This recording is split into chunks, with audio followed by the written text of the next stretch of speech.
My own brothers died tragically as well, truth be told.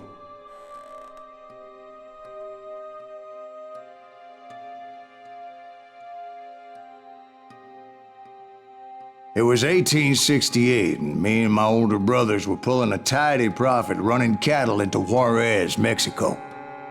One night after my brothers retired for the evening, I found a little poker game in a cantina with a couple of cowboys. And I just couldn't lose. I even won an old Spanish coin that had to be 100 years old. Well, I was mighty pleased with myself the next morning as my brothers and I rode for Texas. But before we crossed the border, those cowboys caught up with us. It was Johnny Ringo, Roscoe Bob Bryant, and another asshole named Jim. They wanted their money back and everything else we had, including our lives, as those boys didn't want us coming for them later. Bob put that old Spanish coin in my mouth and said, "I won't have it said that I left you with nothing, boy." Well, those horses bolted, and there we hung as those bastards rode away. The branch finally snapped under the weight of the three of us, but being my older brothers were bigger and heavier, they were already dead. And right then I swore to myself that I would avenge them. Ringo you know about. But Bob eluded me, until I heard he was riding with the Wild Bunch.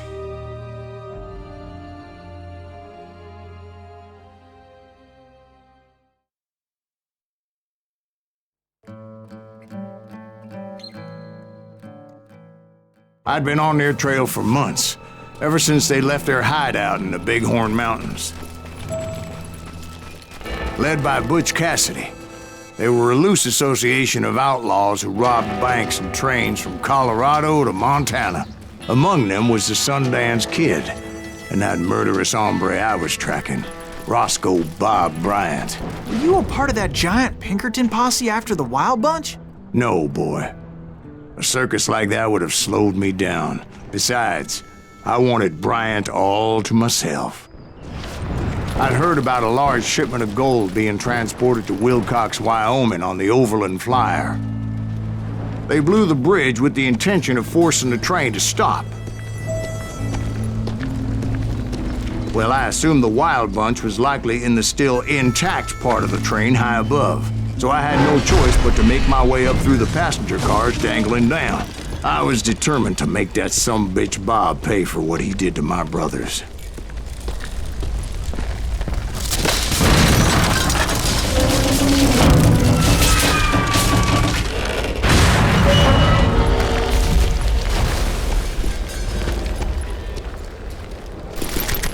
I found the device they used to blow the tracks, so I knew I was headed in the right direction.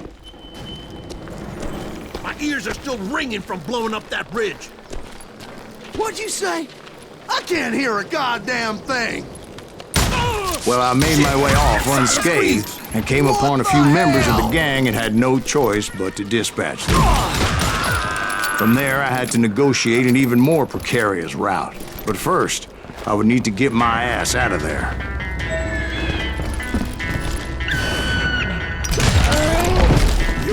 I jumped from the frying pan into the fire as the train was clearly fixing to fall.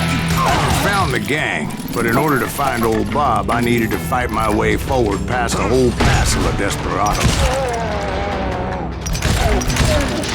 Outside, inside, any way I could, I made my way towards my prey. Well, what about the passengers? It was mostly a freight train, as I recall. There were no passengers aboard that day.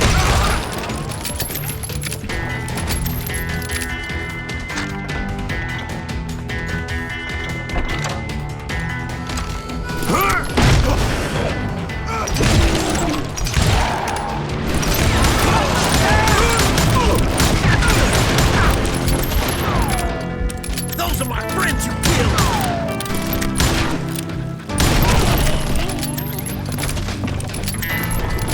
As I mentioned before, I am not fond of heights, but I was too busy dodging bullets to worry about falling to my death.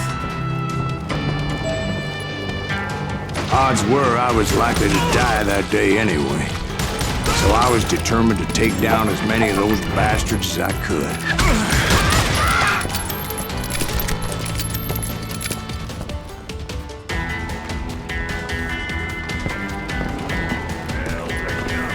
At times, it was like shooting ducks in a shooting gallery. The only difference is these damn ducks shot back.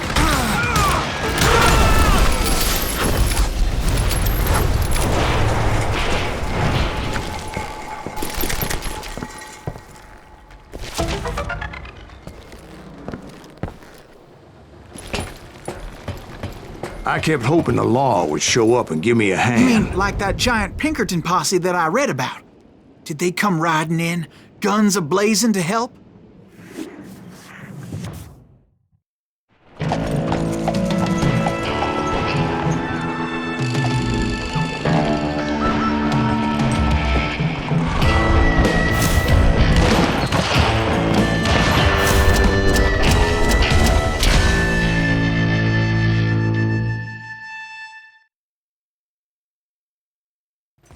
Help? From the Pinkertons? No, son. I had to fight the Wild Bunch all by my lonesome, as usual. Who the hell is that?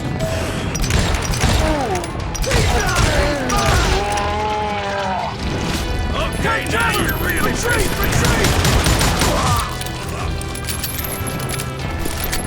He's killing everybody! Ready to meet your mate. He'll kill us all! Run! Get this guy!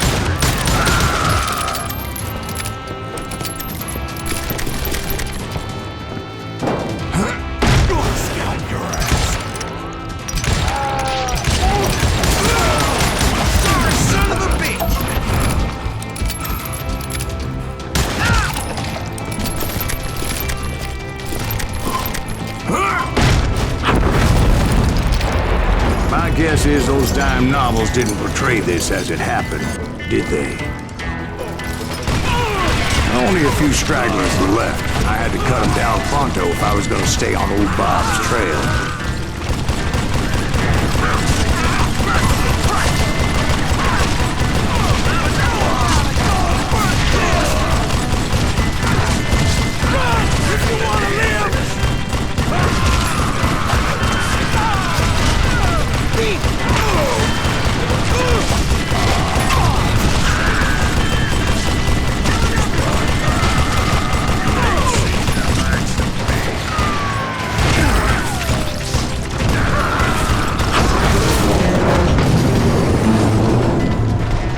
Once I silenced all those guns, I went searching for my nemesis, determined to finally have my justice. But the only survivor who welcomed me was George Flat-Nose Curry. Who was he? The fastest gun in the gang. Right after Sundance, I mean. And Kid Curry, and maybe Elsie Lay.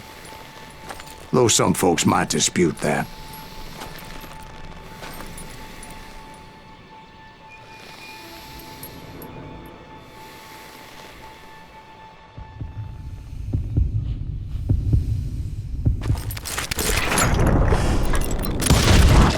On that very same day, Butch Cassidy and the Sundance Kid decided to leave the Wild Bunch behind and decamped for South America.